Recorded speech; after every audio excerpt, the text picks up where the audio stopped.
5 រឿងដែលអ្នកត្រូវធ្វើបន្ទាប់ពីនាងក្បត់ចិត្តអ្នកនិងវិធីដែលធ្វើឲ្យនាងស្ដាយក្រោយ 1. កុំតាមនាងក្រោយពេលនាងក្បត់អ្នកចំណុចសំខាន់ការអង្វរនិងការតាមមិនធ្វើឲ្យនាងស្រឡាញ់អ្នកវិញនោះទេវាគ្រាន់តែធ្វើឲ្យអ្នកបាត់បង់តម្លៃក្នុងភ្នែកនាងតែប៉ុណ្ណោះមនុស្សចាប់ផ្ដើមឲ្យតម្លៃអ្វីមួយនៅពេលដែលវាបាត់ទៅពីជីវិតរបស់ពួកគេស្ដាប់ឲ្យតាន់ទាំងអស់គ្នាបើមិនយល់ comment admin នឹងព្យាយាមធ្វើវីដេអូបន្តដើម្បីឆ្លើយ 2. បាត់ខ្លួនដោយភាពថ្លៃថ្នូរបន្ទាប់ពីបែកបាក់គ្នាបរិសុទ្ធជាច្រើនធ្វើរឿងមួយដែលធ្វើឲ្យខ្លួនឯងឈឺចាប់កាន់តែខ្លាំងពួកគេនៅតែតាមដានជីវិតរបស់អតីតសង្សាររាល់ថ្ងៃពួកគេមើល story របស់នាងមើល Facebook របស់នាងមើលរូបថតថ្មីៗនិងព្យាយាមរកព័ត៌មានថាតើនាងកំពុងធ្វើអ្វីចំណុចទាំងអស់នេះហើយដែលធ្វើឲ្យភាគីបរិសុទ្ធកាន់តែឈឺចាប់កាន់តែបាក់ទឹកចិត្តកាន់តែ broken ប៉ុន្តែសូមសួរខ្លួនឯងថាតើរឿងទាំងនេះជួយឲ្យអ្នករឹងមាំខ្លាំងឡើងវិញដែរឬទេការពិតគឺ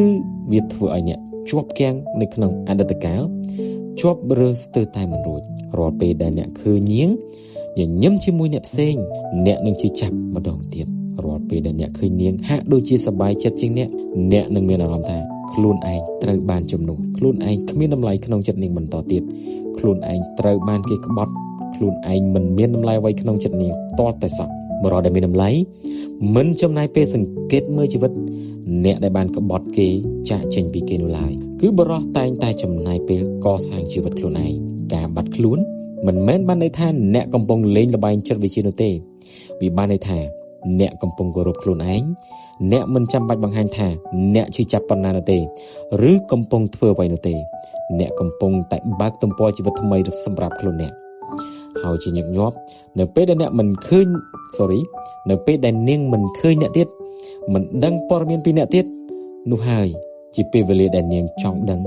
ចង់ឃើញសង្ស័យអំពីអ្នកចាប់ផ្ដើមឡើងកាន់តែខ្លាំងបន្តិចម្ដងវាគឺជាធម្មជាតិនៃការគិតចិត្តវិទ្យារបស់មនុស្សគ្រប់គ្នាទី3ផ្ដោតលើការកែលម្អខ្លួនឯងរឿងអ្វីដែលធ្វើឲ្យមនុស្សជាច្រើនស្ដាយក្រោយបំផុតមិនមែនការបាត់បង់អតីតសង្សារនោះទេវាគឺជាការមើលឃើញថាអតីតសង្សាររបស់ខ្លួនបានคล้ายជាមនុស្សល្អជាងមុនអ្វីដែលនាងកាន់តែខ្លាចគឺខ្លាចអ្នកល្អជោគជ័យជាងអ្នកថ្មីបន្ទាប់ពីការបែកបាក់បរិសុទ្ធភាគច្រើនមានជម្រើសពីរជម្រើសទី1គឺអង្គុយសោកស្ដាយរងចាំការគិតនឹងរាល់ថ្ងៃតែងតែគិតពីអតីតកាលជម្រើសទី2គឺការប្រើការឈឺចាប់ជាប្រេងឥន្ធនៈសម្រាប់បញ្ឆេះដើម្បីឲ្យខ្លួនឯងធ្វើដំណើរទៅមុខរីកចម្រើនកាន់តែខ្លាំងកន្លែងនេះadmin សម្បើកវងកញ្ចក់តិចទាំងអស់គ្នាប្រហែលជាធ្លាប់ឮគេនិយាយថាអ្នកដែលភេទទី3គាត់តែងតែជោគជ័យប្រកែលក់ប្រកែនិយាយប្រកែរលុយអញ្ចឹងទៅដល់ថាមានលុយចិញ្ចឹមប្រុសទៀតតែហេតុអីព្រោះតែជីវិតពួកគេទទួលបានការឈឺចាប់ច្រើនជាងមនុស្សដែលធម្មតាដូចជាភេទប្រុសភេទស្រីពួកគេទទួលបានការរើសអើងដោយប្រយោលដោយរើសអើងដោយផ្ទាល់ក៏មានពេលខ្លះចឹងហើយទើបពួកគេមានអារម្មណ៍ថាមានតែការជោគជ័យមានតែការមានលុយទេទើបអាចក្រើបដណ្ដប់យកឈ្នះនៅភាពអាម៉ាស់ទាំងអស់នេះបានត្រង់នេះវាស្រដៀងគ្នាទាំងអស់គ្នាស្រដៀងគ្នាអញ្ចឹងបើសិនជាយើងមិនចាំបាច់តតែមានការជិះចាប់យើងយកអ្វីដើម្បីជាប្រេងឥន្ធនៈជាប្រេងសាំងសម្រាប់ចាក់បញ្ឆេះដើម្បីឲ្យ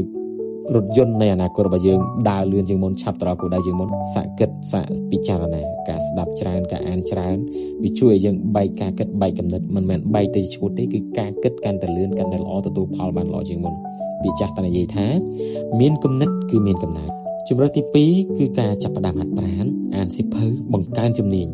រកប្រាក់ចំណូលបន្ថែមថែរក្សាសុខភាពពេលវេលានឹងកន្លងផុតទៅដូចគ្នាមិនថាអ្នកយំឬអ្នករីកចម្រើននោះទេ1នាទីវាមាន60វិនាទីបើសិនជាអ្នកហាត់ប្រាណបាន1នាទីបើអ្នកអង្គុយយំក៏បាន1នាទីដូចគ្នា1នាទីនៅតែជា1នាទីថ្ងៃណាមួយប្រសិនបើនាងឃើញអ្នកម្ដងទៀតនាងនឹងមិនឃើញបរិសុទ្ធដែលខូចចិត្តទៀតនោះទេនាងនឹងមិនឃើញបរិសុទ្ធម្នាក់ដែលរឹងមាំជាងមុននាងនឹងឃើញបរិសុទ្ធម្នាក់ដែលរឹងមាំជាងមុនមានទំនុកចិត្តជាងមុននិងមានតម្លៃជាងមុនទី4កុំប្រកាសសង្គ្រាមលើបណ្ដាញសង្គម Facebook បន្ទាប់ពីបែកបាក់គ្នាមនុស្សជាច្រើនចង់សងសឹកពួកគេបង្ហោះ status ទៅសេបែបឌឺដងបែបប្រមាថធ្វើអ្វីចង់បញ្ជាក់ថាម្នាក់ខុសម្នាក់ត្រូវខ្លួនគេត្រូវខាងយើងខុសអីជាដើមបង្ហោះចំអកនេះបង្ហោះចំអកនោះឬព្យាយាមបង្ហាញថាអតីតសង្សាររបស់ខ្លួនជាមនុស្សអាក្រក់ប៉ុណ្ណា ប៉ុន្តែការធ្វើបែបនេះមិនបានបង្ហាញភាពខ្លាំងទេវាបង្ហាញថាអ្នកនៅតែអនុញ្ញាតឲ្យនាងគ្រប់គ្រងអារម្មណ៍របស់អ្នកគ្រប់គ្រងអ្នកមនុស្សដែលឈ្នះពិតប្រាកដគឺមនុស្សដែលអាចគ្រប់គ្រងខ្លួនឯងបានអ្នកមិនចាំបាច់បង្ហាញពិភពលោកថាអ្នកត្រឹមត្រូវនោះទេមនុស្សដែលស្គាល់អ្នកពិតនឹងដឹងខ្លួនឯងសេចក្តីថ្លៃថ្នូរនិងភាពស្ងប់ស្ងាត់មានអំណាចខ្លាំងជាងការជេរប្រមាថរាប់រយដងទី5ចំណុចចុងក្រោយរស់នៅឲ្យល្អដោយគ្មាននាងនេះគឺជាចំណុចសំខាន់បំផុតមនុស្សជាច្រើនចង់ឲ្យអតីតសង្សារស្ដាយក្រោយប៉ុន្តែពួកគេចំណាយពេលរាល់ថ្ងៃគិតអំពីរឿងនោះដែលពួកគេមិនអាចធ្វើរឿងមានប្រយោជន៍អ្វីផ្សេងឡើយការពិតគឺពេលដែលអ្នកនៅតែផ្ដោតលើការធ្វើឲ្យនាងស្ដាយក្រោយអ្នកនៅតែជាប់នៅក្នុងអតីតកាលផ្ទុយទៅវិញចូលរស់នៅដើម្បីខ្លួនឯងធ្វើដំណើរទៅឆ្ងាយរៀនអ្វីដែលថ្មីស្គាល់មនុស្សថ្មីបង្កើតគោលដៅថ្មីថ្ងៃណាមួយអ្នកនឹងភ្ញាក់ឡើងហើយដឹងថាអ្នកនឹងមិនសូវគិតពីមនុស្សអត់ប្រយោជន៍គឺនាងនោះទៀតទេហើយចម្លែកណាស់ជាញឹកញាប់នោះហើយជាពេលដែលនាងចាប់ផ្ដើមគិតពីអ្នកមិនមែនព្រោះអ្នកព្យាយាមធ្វើឲ្យនាងស្ដាយក្រោយនោះទេប៉ុន្តែព្រោះអ្នកបានបង្ហាញថាជីវិតរបស់អ្នកមិនអាស្រ័យលើវត្តមានរបស់អ្នកណាម្នាក់ឡើយបរិសុទ្ធដែលតេទីបំផុតមិនមែនជាបរិសុទ្ធដែលត្រូវការមនុស្សណាម្នាក់ដើម្បីសប្បាយចិត្តនោះទេគឺជាបរិសុទ្ធដែលអាចរស់នៅបានយ៉ាងល្អទោះមិនមាននរណាម្នាក់ឬគ្មាននរណាម្នាក់ក៏ដោយអត្ថបទនេះអេដមីនបានដកស្រង់ចេញពីចិត្តវិទ្យាធម្មជាតិរបស់ Dark Psychology សៀវភៅខ្មៅដែលបែកធ្លាយមកណាសៀវភៅហ្នឹងមិនមានលក់នៅលើទីផ្សារទេអេដមីននឹងព្យាយាមចែករំលែកបន្តទៀតបើសិនជាគ្នាយើងគាត់ចូលរួម comment ច្រើនចូលរួមមើលច្រើន share ច្រើនទៅ view ច្រើនទៅអេដមីនមានកម្លាំងផលិតវីដេអូបន្តអីព្រោះសារ channel នេះអេដមីនទុកចោលយូរដែរអញ្ចឹងផុសវីដេអូមួយមិនសូវឡើងទេណាមានតែពឹងអ្នកទាំងអស់គ្នាដែលបានចូលស្ដាប់ជួយ share ជួយ like ជួយ comment ពាក្យល្អៗខាងក្រោមសួរជាសំណួរក៏បាន